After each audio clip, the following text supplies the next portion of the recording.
Hey y'all, happy Tuesday, happy spoken word Tuesday. I hope you guys day's coming along fine. Anyway, you guys know on Tuesdays, I like to bring the word. And earlier I read my short from the sealed portion, chapter 19, verse 54. One of the final testaments of Christ reads as follows. For if ye judge the action of another, and ye have determined in yourselves that this action is evil, then ye shall show prejudice and bias against this action, which prejudice and bias cause you to have anger against this person. You guys, there's a reason why the Father said, leave all judgment to him. For the most part, we all possess preconceived thoughts and preconceived biases already stored within our heart, right?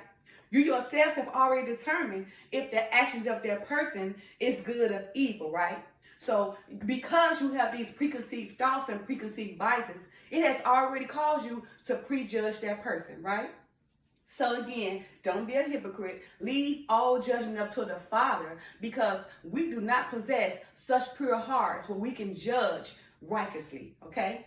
All right, and you guys, last week I believe I ended with chapter 50, which I'm going to begin with chapter 50 in the sealed portion, chapter 19. And the header again reads as follows. Adam explains in plainness the law of the gospel and the commandments of Jesus Christ. Love your neighbor as yourself. He explains the sacredness and importance of fidelity in marriage.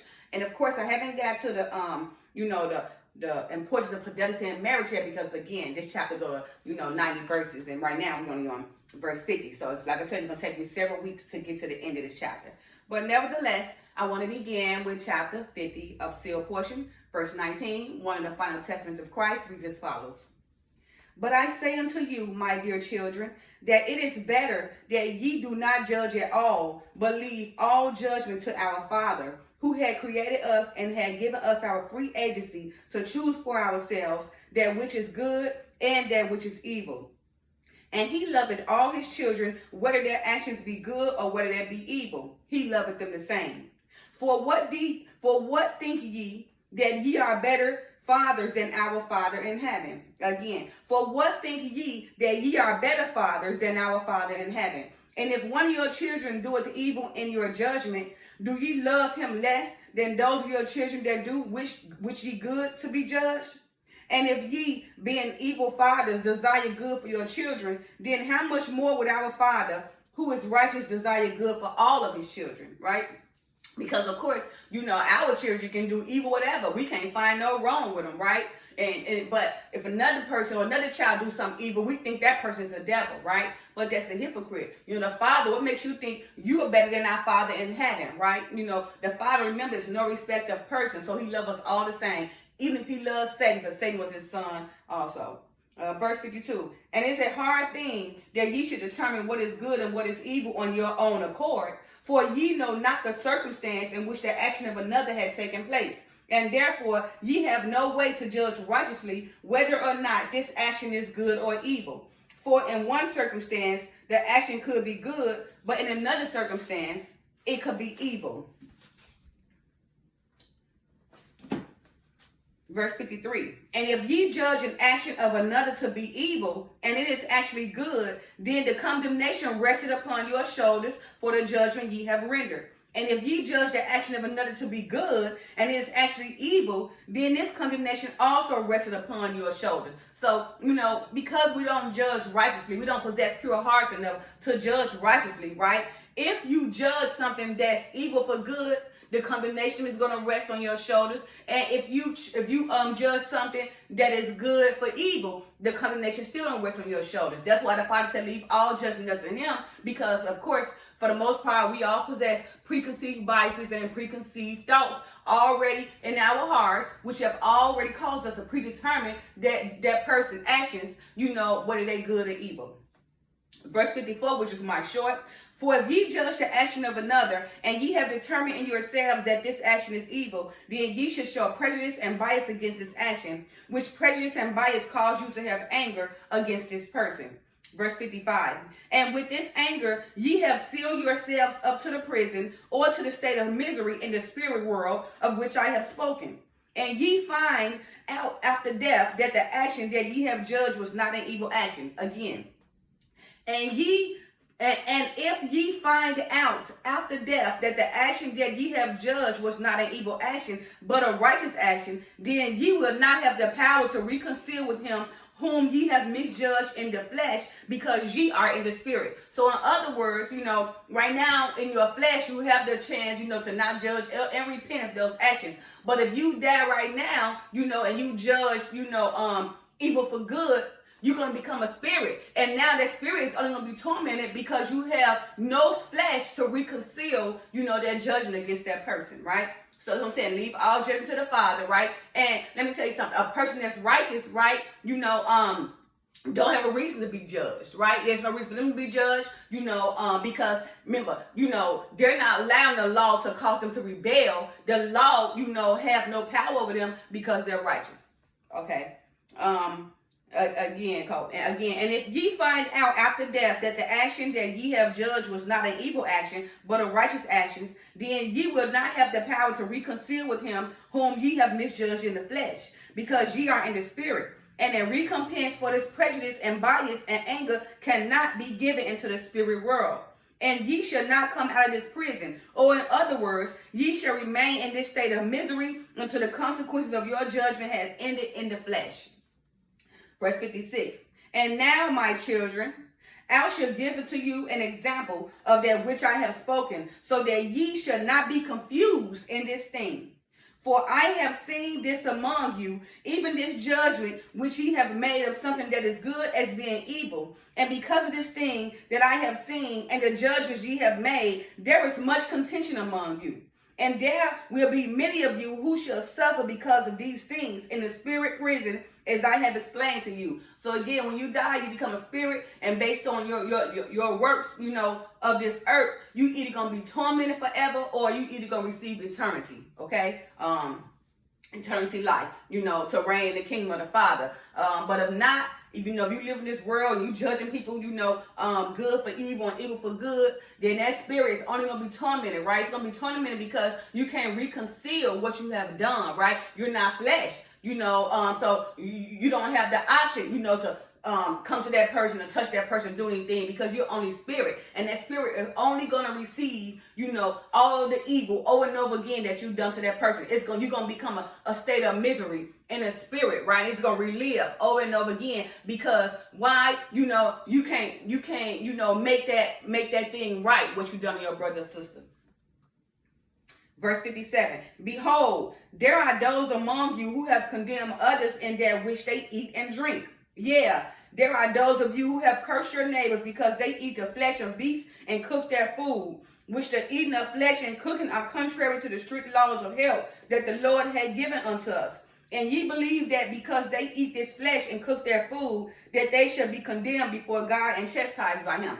So yes, we have a lot of people, who are vegetarians and try to, shame their brother and sister because they eat flesh or cooking it, right? Or drinking, right? Remember, there are strict laws that the Father set forth in us, right? Leviticus as well, Leviticus in the Old Testament as well, in the New Testament when Paul speaking, when he said, touch not the unclean thing. Touching out the unclean thing confirms the laws in Leviticus, where he set straightforward strict laws on how we should eat, and how we should cook, right? So that we adhere to his strict laws. Therefore, if a person try to make you feel shame for what you eating or drinking, if you're following the laws, then, they shouldn't have no reason to try to condemn you. And then at the same time, you have the right of free agency. So there should be no reason for them to condemn you anyway, right? Because the judgment is up from the Father, not them. Because while they judge you of what they eat, of what you eat and drink, they probably out here committing adultery or, watching porn all day or doing something just so wicked that, they're not saying within themselves, that being that's already in their eye, they haven't examined themselves, but they putting you on Front Street. All right. Verse 58. And in this thing ye have caused much anger and contention among yourselves. But in this thing ye have judged your neighbors incorrectly, and ye have become angry against them, and prejudiced your minds and hearts against them that do these things.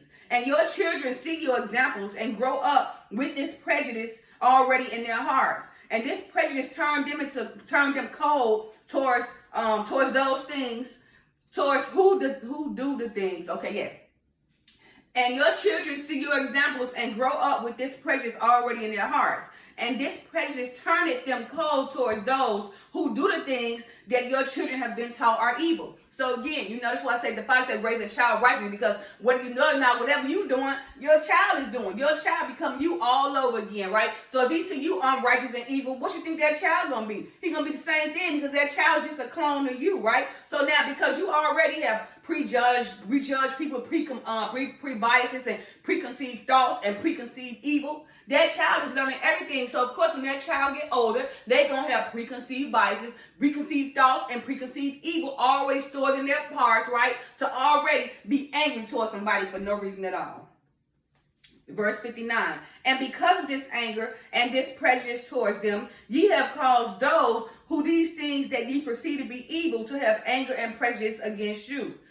And they also teach their children this prejudice, which divideth us further into families and factions that have anger one towards another. And in this anger, ye are disobeying the commandments of God, and not in that which ye eat. Okay, so again, because this child's watching you, they have grown up to already have prejudice towards whomever. Okay, and because they teach the children this prejudice, it further divides the family, right?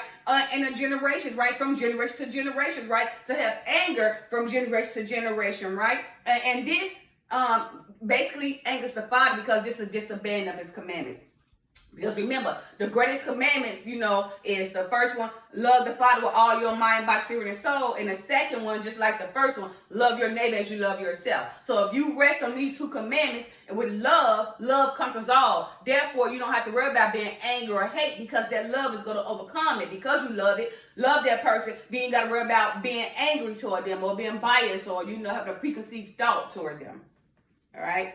For verse 60, for the laws of health associated with that which we should eat and that which we should abstain from eating pertain only to this world and our mortal flesh. And those who use their free agency to disobey the laws of health receive the recompenses for their disobedience in this world. And this recompense is the poor health and diminished strength and the disease and pestilence that causes them to suffer during the days of their probation. But once they are dead and have cast off the flesh, that is the end of their punishment, and they will receive no further punishment for that which they have chosen to eat or drink. So he's just saying, the Father have already given us strict laws, what we can eat and what we should drink, right? But because we want to disobey this law, what the Father of those strict laws, the way he eat, right? Then, which pertains to, which pertain to this world of our mortal flesh, right? And because we disobey our, the strict laws that the Father has adhered to us, right? And because we have free agency, right, to disobey the laws of health, we reconceive, right, for our disobedience in this world. And what happens is we become probably poor in health, we become sick and everything. Our strength, diminished. We become diseased, and pestilence come all around us, all because we want to, go against the Father's laws and eat how we want to eat, drink how we want to drink. But of course, we have the right of free agency. The Father give us,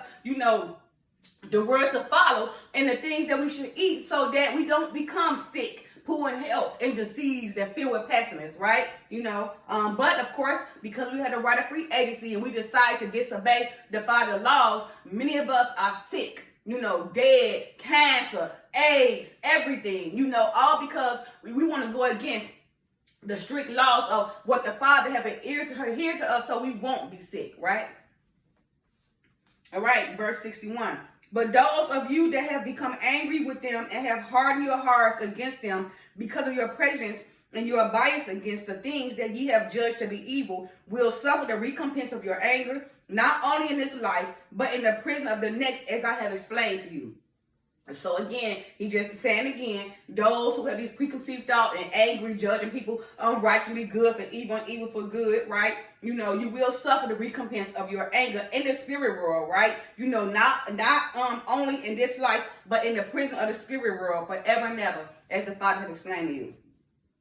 Verse 62. And when, as a spirit, ye observe that your children and their children, even unto many generations, do carry on the hate and the prejudice that ye have caused because of your misjudgment, then ye should suffer in the state of misery until the end of the cause of this hate and prejudice that ye have taught unto your children. So again, when you become in the spirit and you see, because you will observe, that your children, the children's, right, they hating and everything from generation to generation, how they carry on this prejudice and anger, right?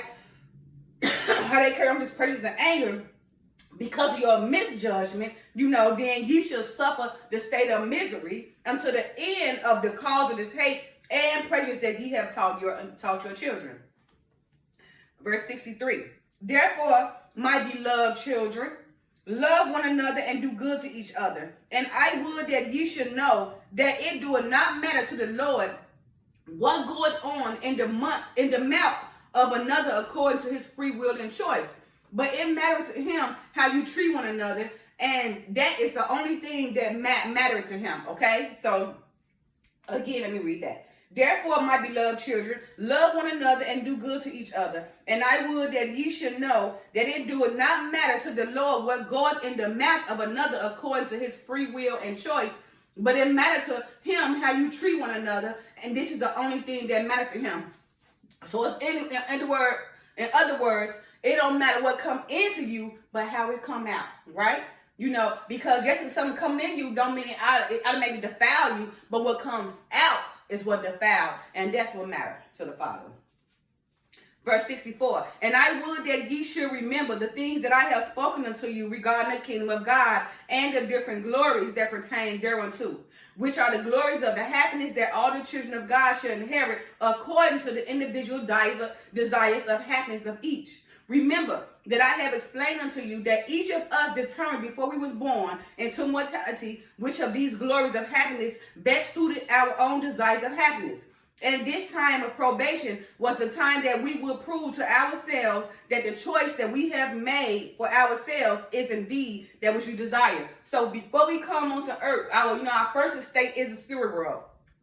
Our second state is here, on earth, in which we, had to go through probation in our mortal flesh, okay? But in the spirit world, we have already determined, the glory that best suits us. But when we come to the flesh, on him mortal world, because of all the things we see, we change that. Now, the thing about it, because you have already, determined what was good for you, in the spirit world before you came to the mortal world, but then you came to the mortal world, you became all different and evil and everything when you in your flesh. But when you go back to the spirit world, it's going to make you like, oh my goodness, I chose this before, but I betrayed my own self, right? I caused my own self misery, right? When you get back to the spirit world, it's going to come to you like, man, before I came to the earth, I chose these glories what best suited me. But when I came to the earth, I allowed this flesh and all my lust to take over me. Now that I'm dead and going back to the spirit world, all the things that you chose before I come to the spirit world, before coming to the earth, is going to hit you.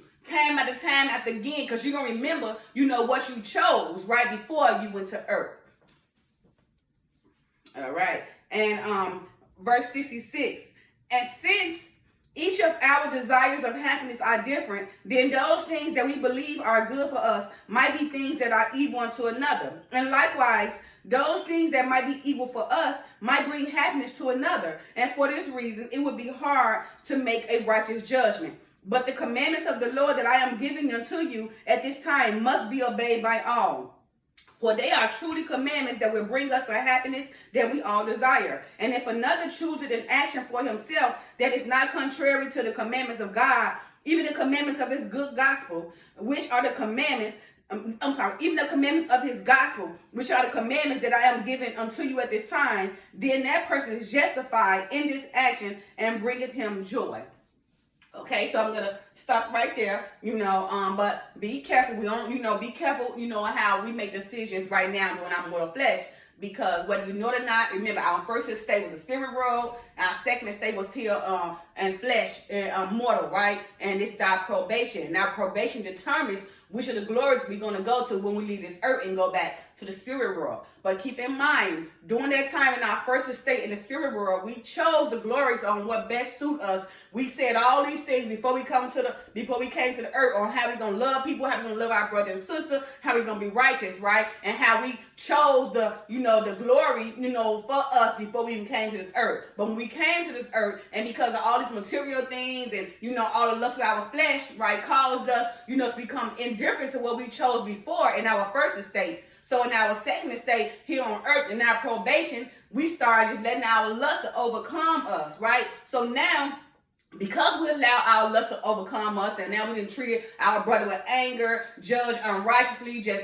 fornicate, just being just an evil person all the way around, to the point where it calls you a death, right? Now you dying, you going back to the spirit world, and when you get back to the spirit world, you live in a tormentation, a state of misery, in a prison, of a spiritual prison, or a spirit prison, because it started coming back to you. All the things you said before while you was in your first estate, before you came to your second estate, start hitting you over and over again, because you realize, you did not go down to the earth, and do what you said in your first estate. But now, since you died in your second estate and came after your first estate, now you're in a state of tormentation, because all the things you said before you didn't do. So now you're miserable. All right, you guys, so I'm going to end there, at verse 67. I will pick up again, next week. All right, so again, you guys be careful what we do. Leave our judgment to the Father, because remember, we already have preconceived thoughts and preconceived biases already stored within us, right? We have already determined the actions of a person, that good and evil. Not even examining anything, but because of our own preconceived biases and preconceived thoughts, and because we're not able to judge righteously unless you are a righteous person, and not allowing yourself to rebel against the laws, but walking in, walking in true gospel and the truth of the Father. Therefore, a person who's walking in the true gospel need not to be judged by nobody. Okay? All right, you guys, happy Tuesday. Have a wonderful day. Love y'all.